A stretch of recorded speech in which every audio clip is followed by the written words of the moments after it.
మా అత్తగారు చేసిన జీడిపప్పు ఉప్మా ఫస్ట్ క్లాస్. తిన్నావంటే వదిలిపెట్టావు, మళ్ళీ మళ్ళీ కావాలంటావు. నా చేతి వంట ఎంత బాగుంటే ఏం లాభం నాయనా, బొబ్బాసి ముక్కలేగా. అమ్మాయి చూడమ్మా, మొహమాట పడకండి తినే. బ్రహ్మనాయుడు, నాకు ఉప్మా అంటే ఎంతో ఇష్టమని జీడిపప్పుతో సహా చేయించినందుకు చాలా థ్యాంక్స్. నిర్మోహమాటంగా పట్టు పట్టేస్తానా?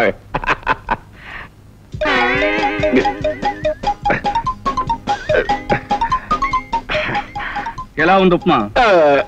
బ్రహ్మాండంగా ఉంది. Very good. అత్తగారు ఇలా రండి. వీడు ఉప్మా బాగుందంటున్నాడు, వడ్డించండి. ఇంకొక అత్తగారు, వాడు మొహమాట పడుతున్నాడు, మీరు వడ్డించండి. వేసుకోకపోతే అల్లుడు గారు ఊరుకోరు, వేసుకోండి.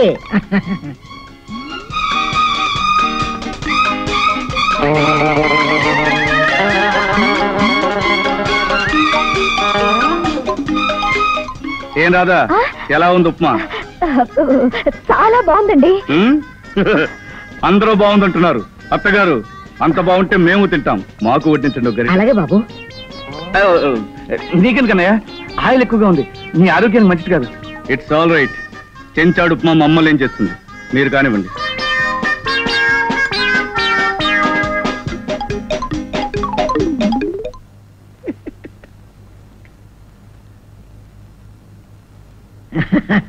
అత్తగారు బాబు, ఈ మధ్య మీకు చెత్తవారం ఎక్కువైనట్టుంది, అద్దాలు మార్పించుకోండి. అదేమిటి అల్లుడు గారు? మీరు కూడా కొంచెం తిని చూడండి, మీకే తెలుసు. కరెక్ట్ కరెక్ట్, తొందరగా తినండి తెలుసు. అలాగే అలాగే.